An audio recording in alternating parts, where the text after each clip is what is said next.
Bismillah.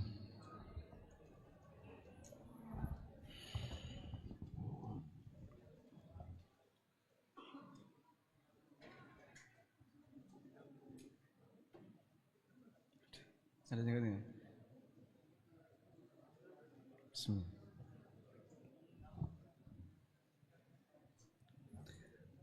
Assalamualaikum warahmatullahi wabarakatuh. Alhamdulillah wassalatu wassalamu ala Rasulillah wa ala alihi wa sahbihi wa mawalah wa ashhadu an la ilaha illallah wahdahu la syarikalah wa ashhadu anna Muhammadan abduhu wa rasuluh. Kita sambung materi tentang syarat jual beli dan berikutnya nanti tanya jawab ya.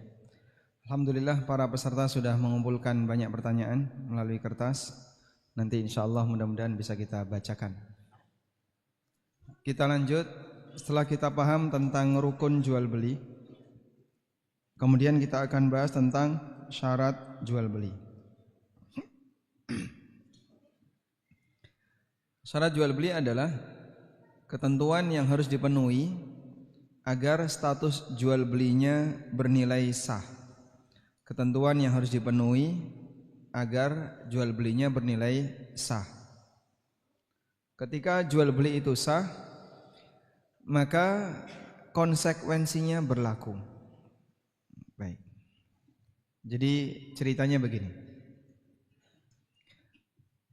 Setiap akad ada konsekuensi akad. Saya ulang ya. Setiap akad maka di situ ada konsekuensi akad. Udah? Pertanyaannya, jual beli. Apa konsekuensi akad jual beli? Apa konsekuensi akad jual beli? Udah, saya ganti aja. Nikah. Apa konsekuensi akad nikah? Hah? Ya, sah itu status akad. Kalau akad nikahnya sah, konsekuensinya apa? Ada hak dan kewajiban. Status mereka jadi suami istri. Maka yang laki-laki suami, yang perempuan istri. Dan masing-masing punya hak dan kewajiban. Baik. Apa konsekuensi dari akad jual beli? Terjadi perpindahan hak milik. Perpindahan hak milik. Maka kalau jual beli itu tidak sah, tidak terjadi ini. Saya ulang. Jual beli yang tidak sah, tidak terjadi perpindahan hak milik. Misalnya apa? Menurut Anda, jual beli ketika adzan Jumat dikumandangkan itu sah atau tidak? Allah melarang dalam Al-Quran, idza nudiya lis-salati min yaumil jum'ati fas'au ila dzikrillah wa dzarul bai'. Dan tinggalkanlah al-bai', tinggalkanlah jual beli. Baik. Menurut Anda, jual beli ketika adzan Jumat sah atau tidak? Kalau Anda berpendapat tidak sah, misalnya ada orang datang Jumatan, khatib sudah naik mimbar. Sudah? Lalu datang orang ini, sebelum masuk ke masjid ada warung jual parfum. Sunnahnya sebelum Jumatan adalah pakai parfum. Dia mampir warung tadi beli parfum. Baik. Parfumnya dipakai untuk Jumatan. Sah atau tidak? Tidak sah. Kenapa tidak sah? Kenapa tidak sah? Hah? Karena sebagaimana ayat tadi, karena dilakukan di waktu larangan. Masya Allah. Oh ini nggak mau diambil dia. Oh nah, insya Allah. Jadi kenapa tidak sah? Karena dia dilakukan di waktu larangan, yaitu adzan Jumat sudah dikumandangkan. Baik. Oleh karena itu, ketika statusnya tidak sah, berarti parfum itu boleh dipakai enggak? Kalau tidak sah, parfumnya boleh dipakai enggak? Tidak boleh.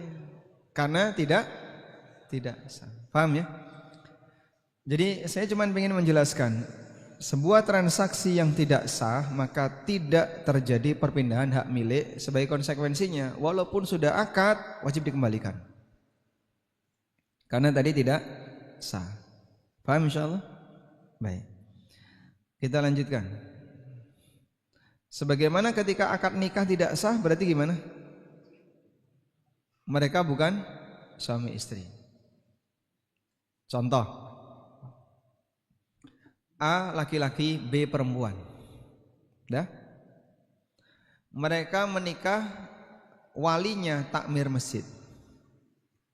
Nah, setelah sepekan mereka berdua paham kalau wali takmir masjid tidak sah, sebab walinya B adalah orang tuanya, tapi ini bukan orang tua, takmir masjid.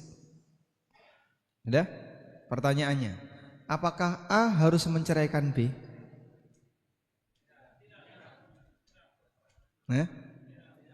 Apakah A harus menceraikan B? Ya atau tidak? Loh, berarti dibiarkan jadi suami istri. Suami istrinya tidak sah terus? Apa? Mereka bukan suami istri, maka tidak ada cerai. Sehingga gimana? Ya pisah gitu aja, tapi tidak ada talak. Sebab yang namanya cerai itu turunan akad nikah. Mafhum insyaallah? Baik, lanjut. Syarat jual beli di buku saya sebutkan ya, ada 7. Ada 7. Panjang, jumlahnya ada 7. Kalau membaca seperti ini mungkin membosankan, maka lihatlah penjelasan berikut ini. Syarat jual beli. Tadi pengertian syarat jual beli adalah ketentuan yang harus dipenuhi agar jual belinya menjadi sah. Nah, sebenarnya ketentuan itu ketentuan terkait apa? Ketentuan terkait rukun. Dia adalah ketentuan terkait rukun jual beli. Baik, bisa disebutkan Pak, rukun jual beli ada berapa tadi? 3, apa saja? Subjek, objek, sigot. Nah, kita akan bahas itu. Rukun jual beli ada 3. Subjek. Ketentuan terkait subjek ada 2. Ketentuan ada 2. Apa ketentuan subjek? Pertama, subjek harus orang yang jaiz tasarruf. Subjek harus orang yang jaiz tasarruf. Apa itu jaiz tasarruf? Orang yang memiliki kelayakan, punya kelayakan untuk melakukan akad. Saya ulang. Subjek harus orang yang jaiz tasarruf, yaitu orang yang memiliki kelayakan untuk melakukan akad. Nah, syaratnya untuk disebut memiliki kelayakan dalam melakukan akad adalah 1. Berakal, 2. Baligh, 3. Rasyid. Berakal, baligh, dan rasyid. Sudah? Berakal kita paham, baligh paham. Rasyid itu apa, Pak? Rasyid itu artinya kedewasaan dalam menggunakan harta. Itu namanya rasyid. Ada orang yang sudah baligh tapi tidak rasyid, maka dia belum boleh transaksi. Baik. Sekarang coba lihat ini ya. Perkembangan mental manusia itu bertingkat. Anda lihat ini ya. berakal, tamyiz, baligh, rasyid. Ini perkembangan mental manusia. Menurut Anda, mana yang lebih dulu? Tamyiz atau berakal? Mana yang lebih dulu? Tamyiz atau berakal? Tamyiz tahu Pak, tamyiz? Tahu? Tamyiz itu usia berapa? 7 tahunan ya. Tamyiz adalah kondisi ketika manusia sudah bisa membedakan mana yang baik, mana yang buruk, mana najis, mana yang tidak najis, mana aurat, mana bukan aurat. Itu tamyiz. Anak 7 tahun dia disuruh keluar pakai nggak pakai celana, itu nggak berani sudah. Malu dia. Kenapa? Aurat. Tapi kalau 4 tahun, 5 tahun nggak pakai celana, telanjang, mandi dilihat orang, nggak ada beban. Karena dia nggak paham aurat. Berarti dia belum tamyiz. Paham insyaallah? Baik. Menurut Anda mana yang lebih dulu, berakal atau tamyiz? Berakal atau tamyiz? Bayi itu berakal enggak? Bayi lahir itu berakal enggak? Tidak. Berakal.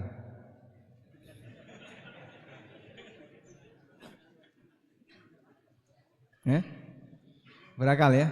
Berakal. Kalau dia enggak berakal, gila berarti. Begitu lahir, oh bayi gila. Enggak ada ya. Jadi urutannya ini, berakal, tamyiz, baligh, rasyid. Cuman di sini baligh itu ciri fisik. Ini lebih ke ciri fisik. Ya? Makanya orang gila bisa baligh? Orang gila bisa. Selagi organ reproduksinya normal, dia bisa baligh, baik laki maupun perempuan. Sehingga anak yang dia mungkin punya cacat mental, itu dia ketika besar bisa baligh. Tapi yang bersangkutan dia tidak berakal. Maka baligh itu ciri fisik. Sudah? Jadi kalau ciri mental, berakal, tamyiz, rasyid. Nah, 3 ini, 3 jalur yang atas. Sedangkan baligh ini berkaitan dengan ciri fisik. Lanjut. Setelah kita paham bahwasanya syaratnya harus berakal, baligh dan rasyid. Berarti boleh nggak Pak transaksi dengan anak kecil? Jual beli dengan anak kecil boleh nggak? Nggak boleh. Berarti yang jualan di SD itu haram. Jualan di SD itu konsumennya belum pada baligh itu. Boleh nggak?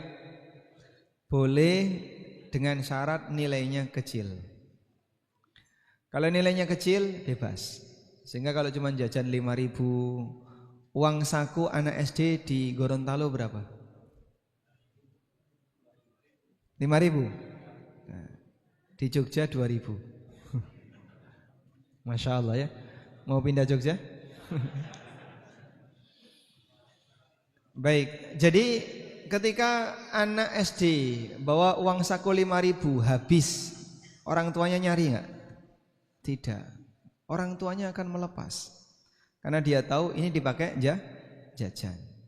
Paham? Nah, kurang lebih seperti itulah posisi di mana anak kecil boleh transaksi tapi nilainya kecil.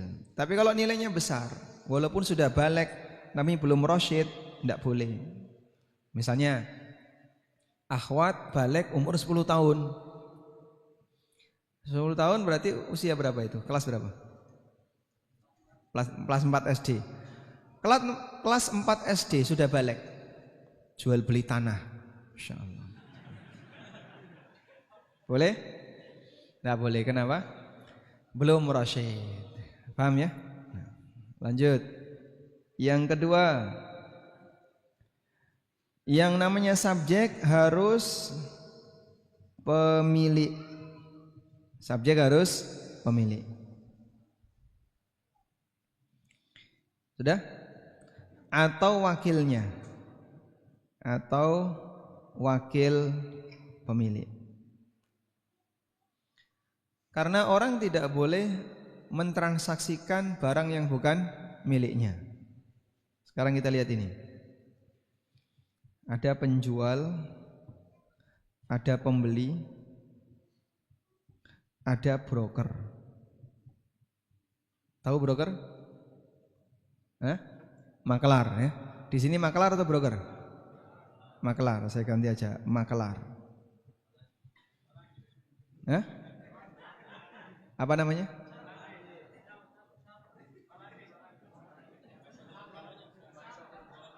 Apa namanya? Palangge. Palande. Susah ya? Tidak baku itu. Baik. Ada penjual, ada pembeli, ada makelar. Kira-kira posisi makelar ini sebagai apa? Iya, perantara. Dia sebagai apa? Boleh nggak dia dapat untung? Caranya gimana dapat untung? Wong dia bukan penjual, dia bukan pembeli. Apa? Dapat persetujuan dari penjual, maka dia merapat ke penjual. Sehingga makelar ini statusnya adalah wakil penjual untuk mencarikan konsumen. Paham? Boleh nggak Pak ini? Boleh. Coba kita lihat hadis berikut ini tentang praktek Polande.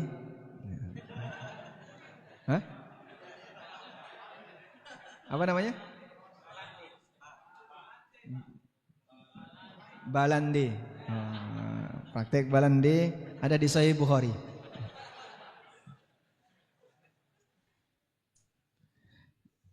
Ajrus samsara. Ya. Coba kita lihat ya, praktek makelaran dalam Sahih Bukhari. Ada nggak di sini? Oh, enggak ada.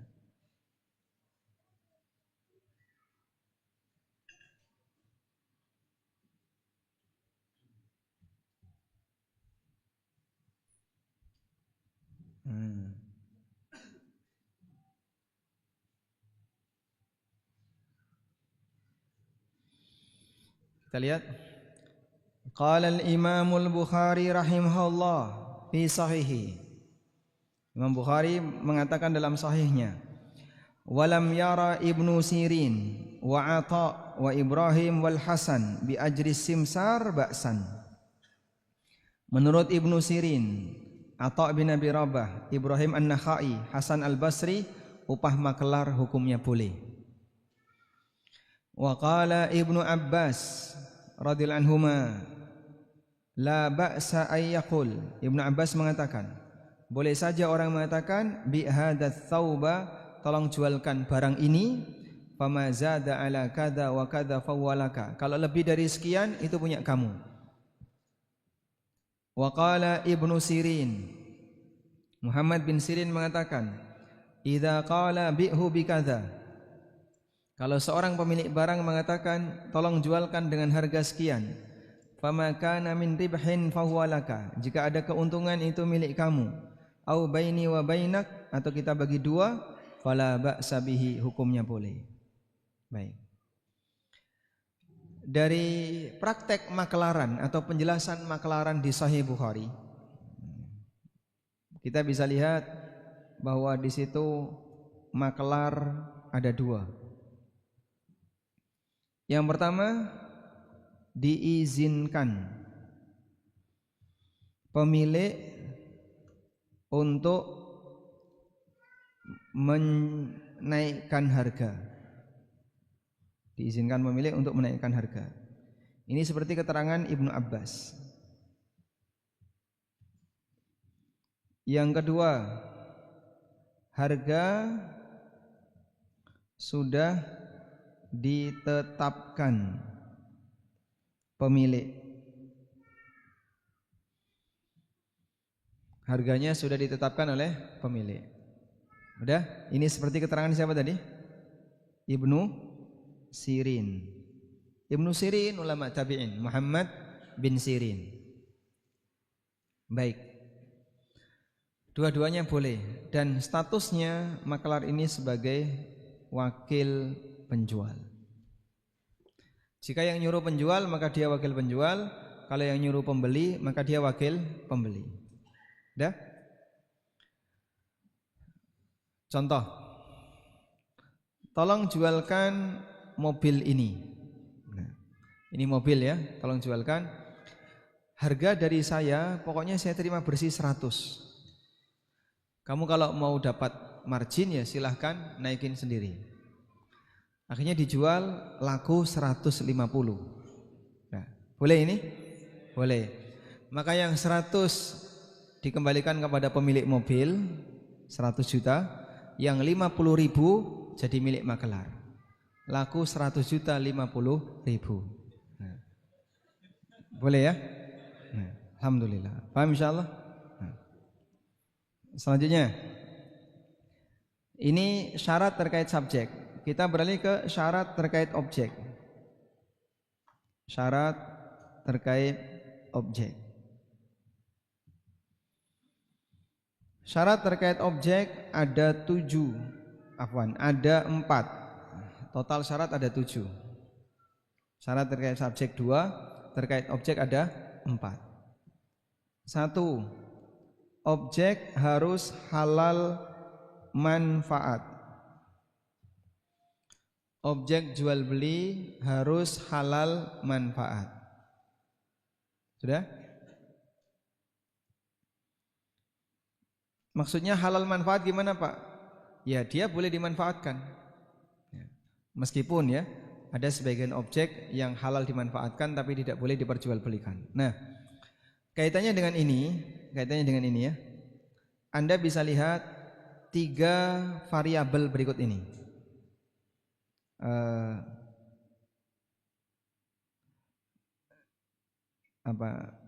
Dimakan, dikonsumsi, kemudian dimanfaatkan, dijual, dimanfaatkan.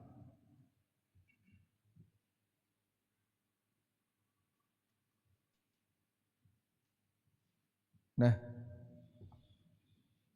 objek 1 haram dikonsumsi, boleh dijual, boleh dimanfaatkan. Contohnya apa? Haram dikonsumsi, dimakan tidak boleh, dijual boleh, dimanfaatkan boleh. Contohnya apa? Nah, HP.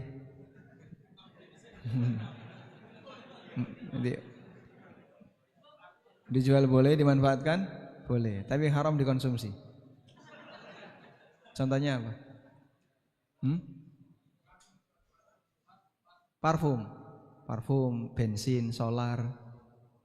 Tadi ada yang pasir, kerikil, paku, palu, dan meja, kursi. Masya Allah. Ya. Betul jawabannya ya. Baik. Benda kedua, halal dikonsumsi, tidak boleh dijual, boleh dimanfaatkan. Contohnya apa? Apa? Barang wakaf. Barang wakaf gak boleh dimakan, habis nanti. Halal dimakan, tidak boleh dijual, boleh dimanfaatkan. Contohnya, pojok. Contohnya, hasil kurban, betul sekali ya. Masya Allah. Sahibul kurban, dia boleh makan hasil kurbannya, boleh memanfaatkan, kulitnya dipakai sepatu, boleh. Dijual, tidak boleh. Khusus sahibul kurban. Contoh yang lain, semua yang keluar dari badan manusia, fadolatul insan, itu boleh dikonsumsi ya, tapi tidak boleh dijual dan boleh dimanfaatkan, tergantung posisi. Darah itu nggak boleh dijual, tapi ditransfusikan berarti kan difungsikan ya, dimanfaatkan boleh. tapi tidak boleh dijual. Jual darah itu tidak boleh. ASI boleh dimakan? Halal ya, makanya bayi diberi ASI. Tapi nggak boleh dijual dan boleh dimanfaatkan. Lanjut, barang ketiga ya, haram dimanfaatkan. Kira-kira boleh nggak dijual? Kalau sudah haram dimanfaatkan pasti tidak boleh dijual. Boleh nggak dikonsumsi? Nggak boleh, pemanfaatannya saja nggak boleh. Nah, maka yang utama di sini, yang utama di mana? Pemanfaatan. Barang yang haram dimanfaatkan pasti nggak boleh dijual dan pasti nggak boleh dikonsumsi. Contohnya, contohnya, semua kucing dimanfaatkan boleh, tapi tidak boleh dikonsumsi. Contohnya apa? Miras. Maka untuk yang terakhir ini, yang haram dimanfaatkan, solusinya cuma satu, dibuang. Tidak ada yang lain. Sehingga saat khamr diharamkan, Nabi SAW perintahkan buang, karena nggak ada yang lain. Semua barang yang tidak punya manfaat mubah tidak boleh diperjualbelikan. Berhala, apa manfaat berhala? Apa manfaat berhala? Tidak ada. Nah, cara untuk mendeteksi itu cukup mudah. Kalau dia bisa diwakafkan di masjid, berarti manfaatnya halal. Contoh, saya mau wakaf berhala di masjid, taruh mana Pak? Taruh mana kira-kira? Ada? Tidak ada. Contoh yang lain, gitar misalnya. Pak, saya punya gitar nganggur, mau saya wakafkan di masjid. Itu kira-kira ditaruh di mana? Di mimbar ada gitar itu pantas nggak? Pantas? Jadi pas Ustadz khutbah sambil megang gitar ini. Organ tunggal misalnya. Daripada nganggur di rumah, Pak, mau saya wakafkan di masjid, bisa?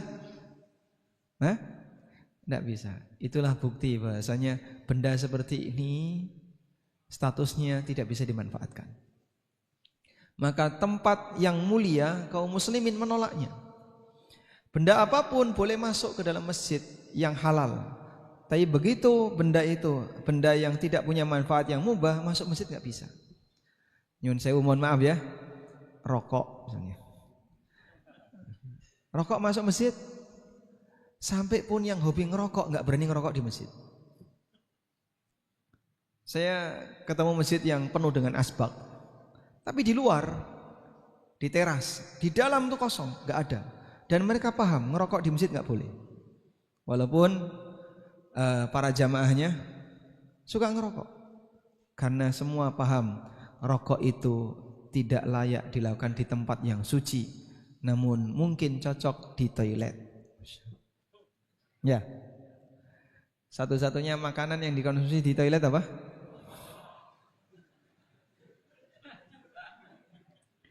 Baik, coba ini. Boleh dijual, boleh dimanfaatkan. Tadi sudah ya. Boleh dijual, boleh dimanfaatkan, tapi tidak boleh dikonsumsi. Contohnya tadi anjing, contohnya keledai. Keledai itu diperjualbelikan boleh. Boleh dimanfaatkan, tapi tidak boleh dikonsumsi, karena haram mengkonsumsi keledai Cina. Wallahu a'lam. Lanjut. Jadi batasannya halal manfaat, bukan halal dimakan. Kalau batasannya halal dimakan, ya banyak barang haram. Yang kedua harus jelas keberadaannya, alias tidak goror. Kalau nggak jelas, nggak boleh diperjualbelikan. Misalnya, semua burung yang hinggap di atas rumah saya jual 10.000. Boleh? Nggak boleh. Nah, ikan di laut ini, dari titik ini sampai titik ini, siapa yang ngambil, bayar ke saya. Nggak boleh. Karena nggak jelas. Nah itu berapa? Nggak tahu. Pokoknya nanti kalau dapat bayar. Namanya apa? Gharar.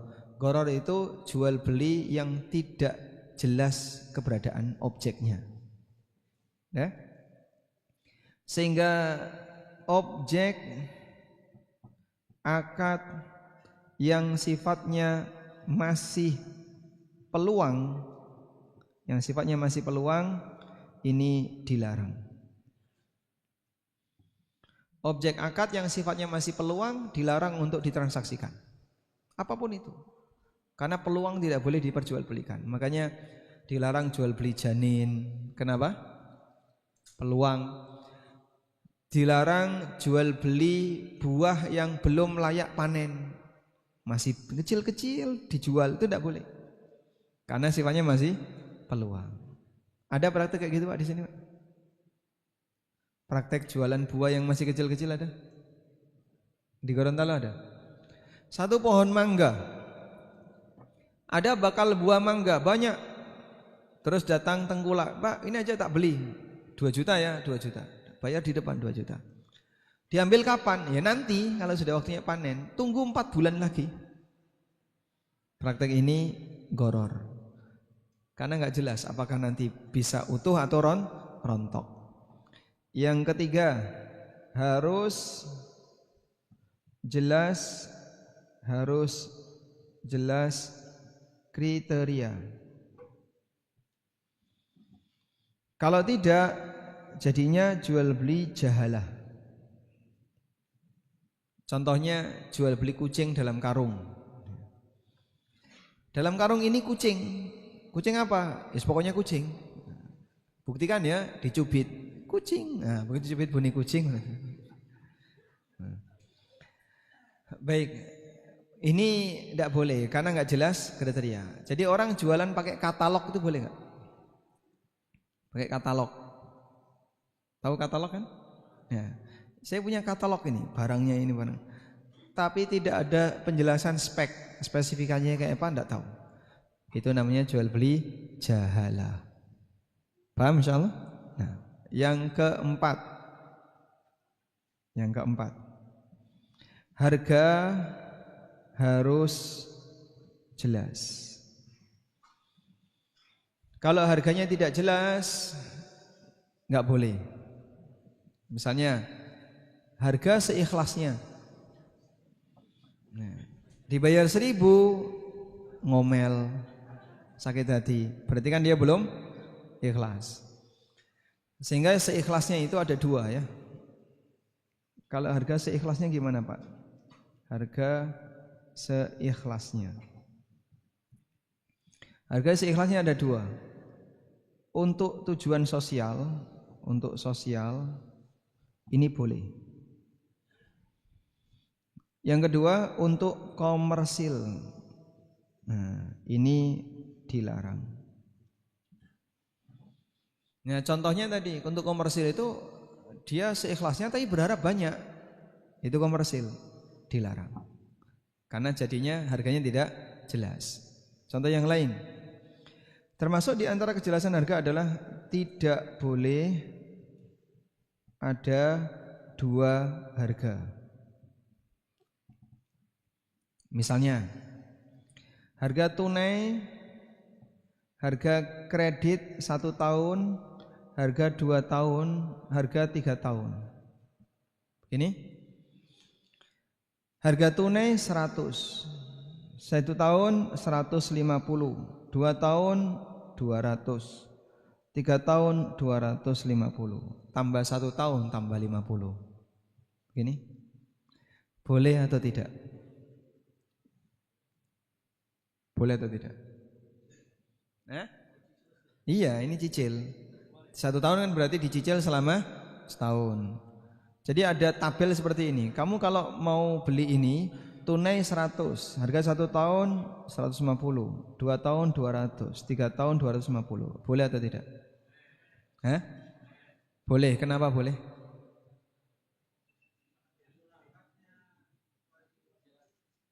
Jelas. Katanya jual beli 2 harga enggak boleh. Iya Pak, yang enggak boleh 2 harga. Kalau 4 harga boleh. Ini kan 4 harga. Boleh atau tidak? Hah? Baik. Jadi bedakan ini ya. Variasi harga di tahap penawaran. Variasi harga di tahap penawaran hukumnya boleh. Variasi harga di tahap penawaran itu hukumnya boleh. Tapi variasi harga yang melekat setelah akad ini dilarang. Jadinya jual beli tidak jelas. Motor ini 100 kalau tunai, kalau kredit 150 setahun, kalau kredit 2 tahun 200. Ya, Anda bawa. Ya sudah, tak bawa dulu ya. Lah mau harga yang mana? Gampang, besok aja. Kalau saya bisa 1 tahun ya tak bayar 150. Kalau nggak bisa ya 2 tahun 200. Kalau nggak bisa ya 3 tahun 250. Lah yang mana? Ya salah satu dari 3 itu. Nggak boleh kayak gitu. Berarti saat akad sudah selesai, harganya belum pasti. Praktek ini goror dalam masalah harga. Paham insyaallah? Baik. Coba Anda kerjakan tugas berikut. Mana ya? Ada nggak di sini?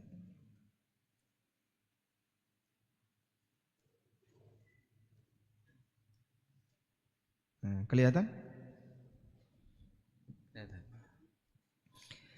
Di sini ada jual beli beda harga dengan beragam metode transaksi. Saya sebutkan ada 1 sampai, Anda cuman sampai 8 saja, 1 sampai 8. Sudah? 1 sampai 8 kelihatan? Itu sampai berapa itu? 7 kelihatan? 8 kelihatan? Nah, wes, dah. Tugas kelompok. Kelompok 1, kelompok 2, kelompok 3, kelompok 4 akhwat. Nah, waktu Anda 2 menit. Mana yang boleh, mana yang enggak boleh.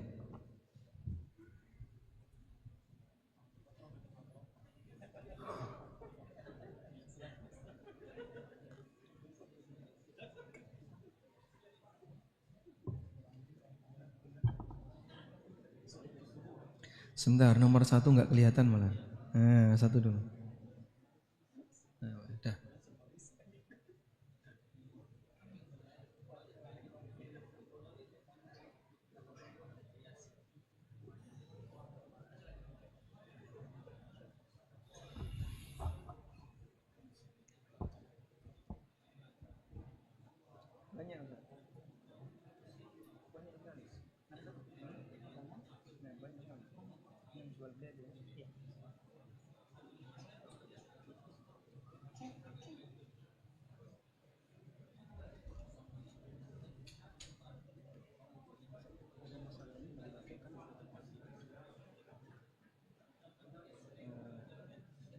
Saya enggak tahu ini isinya apa, enggak tahu. Ini enggak usah, belum pernah tahu koperasi mana. Sudah? Nah, sudah ya? Baik. Dari 1 sampai 7. 1 sampai 7 dulu ya. Menurut Anda yang boleh yang mana, yang enggak boleh yang mana? Nomor 1 boleh? Boleh? Ada yang bisa menjelaskan kalau benar dapat hadiah? Ini sudah disiapkan panitia nih, punya. Fikih ASN dan karyawan. Yang ASN angkat tangan. Baik. Baik, tolong Bapak ASN kasih penjelasan. Kalau benar silakan lanjut jadi ASN.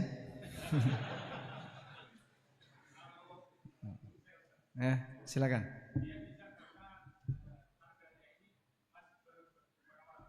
Harganya? Kok bisa? Belum ada akad ya. Sifatnya penawaran. Jadi kalau mau Harga tunai silakan, kredit silakan. Masya Allah, dapat hadiah ini. ASN sejati. Bukan abal-abal kan Pak? Bukan ASN sejati. Lanjut. Beli banyak lebih murah, boleh? Boleh? Hah? Boleh, kenapa? Penawaran juga. Kamu kalau beli banyak dapat murah, kalau dikit ya nggak dapat murah. Mau pilih yang mana? Nah itulah penawaran. Selanjutnya, top up deposit dapatkan diskon untuk layanan kami.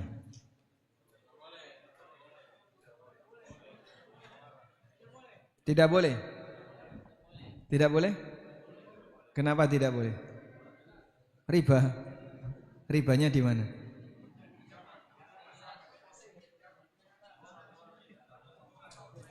Nah, gimana? Top up deposit?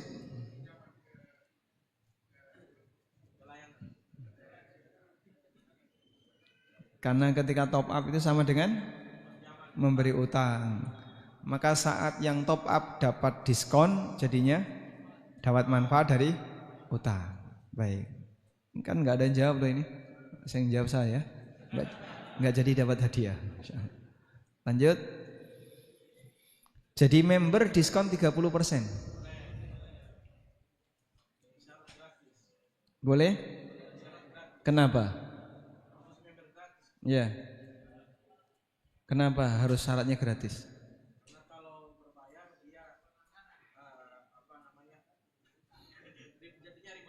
Riba di mana kok riba?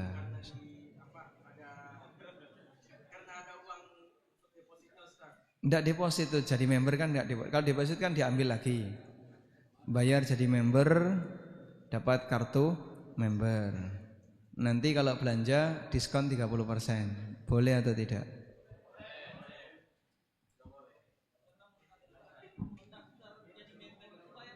Mendaftar jadi member apa salahnya?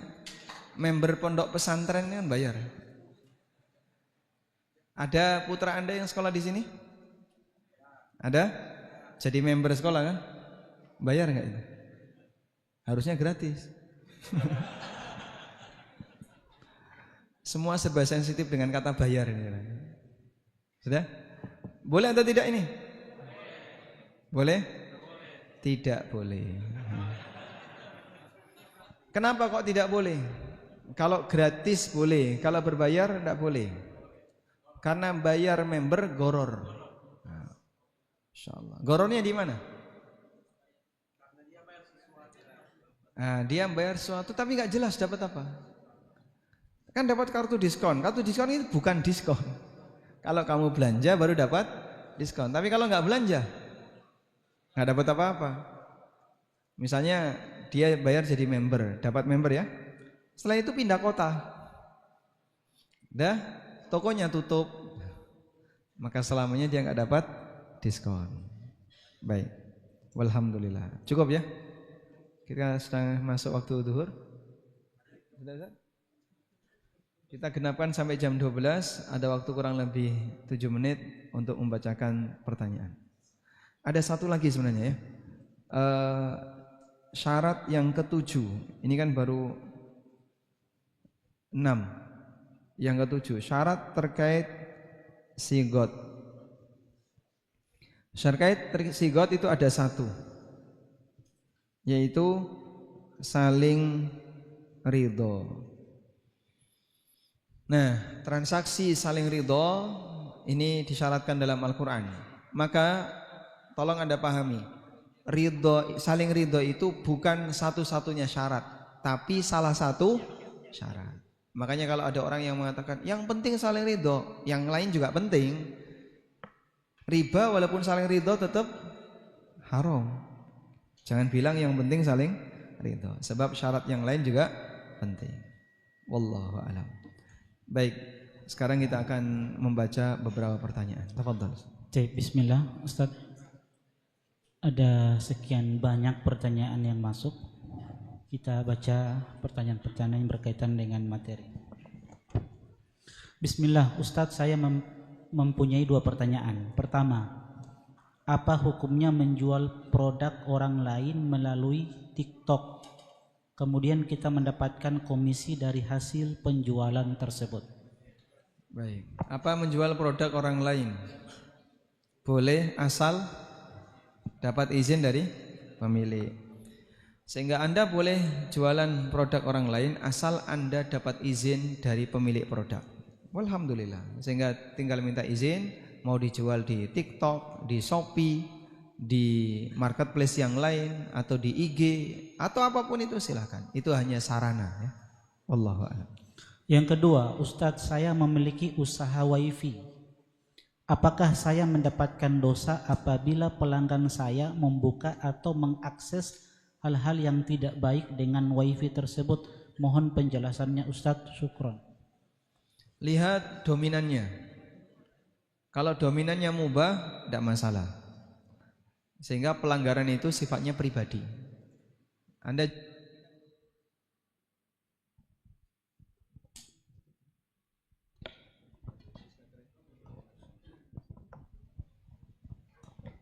misalnya jual wifi untuk rumah. Dominan penggunaan rumah atau kantor untuk apa? Untuk hal yang mubah. Nah, kok kemudian ada pelanggaran, nah itu urusan pribadi. Nah.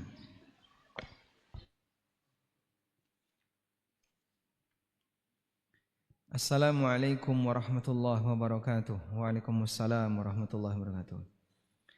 Terkait kredit KUR, kredit usaha, R-nya itu apa? Riba. Kredit usaha rakyat. Apakah itu halal atau haram? Sementara kami pengusaha butuh modal dan itu adalah program pemerintah. Baik. Akadnya apa? KUR itu, Pak. Utang. Kalau akad utang, sekecil apapun riba hukumnya? Ada enggak riba yang ditoleransi? Tidak ada. Nanti kita akan bahas setelah duhur ya. Setelah duhur akan kita bahas. Makin panas nanti, Pak. Cuaca di luar ya. Pembahasan kita akan makin serius. Setelah duhur kita mau bahas tentang harta haram. Nah, dan insya Allah nanti seperti ini akan ada jawabannya.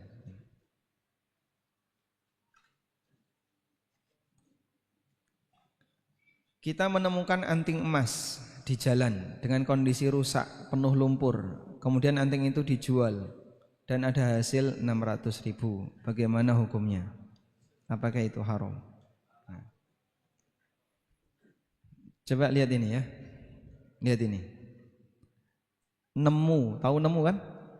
Menemukan ya. Ada dua. Di permukaan tanah. Di permukaan tanah. Namanya luqatah. Nemu sesuatu di permukaan tanah itu namanya luqatah. Nah, luqatah ini wajib diumumkan selama 1 tahun. Jika tidak ada yang mengklaim, maka jadi milik Anda. Tidak perlu dizakati. Ya. Yang kedua, di dalam tanah. Ini namanya rikaz. Nah, untuk nemu rikaz tidak perlu diumumkan, tapi boleh langsung dimiliki, tapi wajib dizakati. Sehingga di rikas ada kewajiban zakat. Kenapa Pak kok nggak diumumkan? Nah, kamu nemu di mana? Pas gali sumur 10 meter nemu guci. Kalau diumumkan gimana? Ya, siapa Mas yang punya? Yang punya itu sudah generasi yang nggak tahu. Ya cari tahu ahli warisnya, orangnya saja nggak tahu kok ahli warisnya. Berarti kan bisa dipastikan yang punya sudah meninggal. Mau diumumkan pakai apa? Masya Allah, demikianlah lengkapnya syariat. Sehingga yang nemu di dalam tanah nggak ada perintah untuk mengumumkan, tapi yang nemu di permukaan tanah ada perintah untuk mengumumkan. Karena sudah terlanjur Anda jual, seharusnya akan diumumkan dulu ya. Jika Anda jual setelah proses pengumuman, boleh, halal bagi Anda. Kalau belum diumumkan, maka Anda sedekahkan uang itu atas nama pemilik di masjid. Wallahu alam. Atau di tempat yang lain untuk kegiatan sosial, yang jelas Anda bisa sedekahkan nilai 600 itu.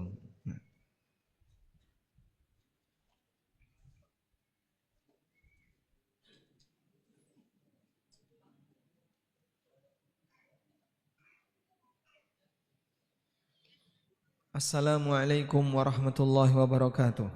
Waalaikumsalam warahmatullahi wabarakatuh. Apa hukum niaga cengkeh?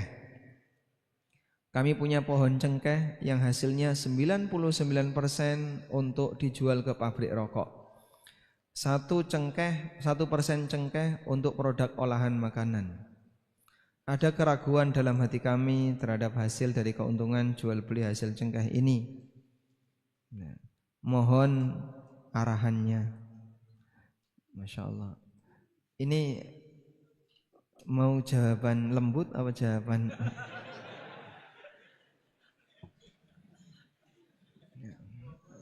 Kalau Anda sudah bisa memastikan bahwasanya itu dipakai untuk tujuan yang enggak benar ya, untuk rokok tadi, Anda tahu ini 90% rokok, 99 bahkan tadi ya. Ya sudah, wala ta'awanu 'alal itsmi wal udwan. Kecuali kalau Anda ikut pendapat yang menghalalkan rokok. Ya. Sehingga enggak, bagi saya rokok itu halal. Ya, kalau begitu konsekuensinya ini halal. Tapi kalau Bapak mengikuti pendapat rokok itu haram, ya sudah. Sebagaimana fatwa MUI ya. Berarti yang praktek kayak gini enggak boleh. Wallahu a'lam.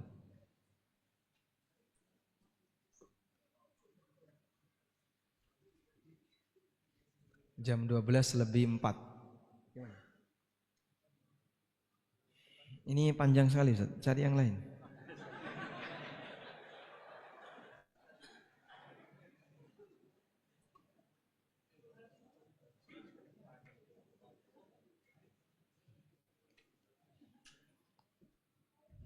Apa hukumnya menyicil porsi haji pada salah satu bank syariah?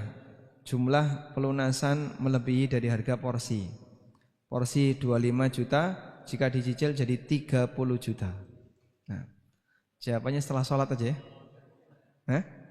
Ya, baik. Karena sudah masuk waktu zuhur, kita akan break dulu istirahat. Sekarang jam 12:04.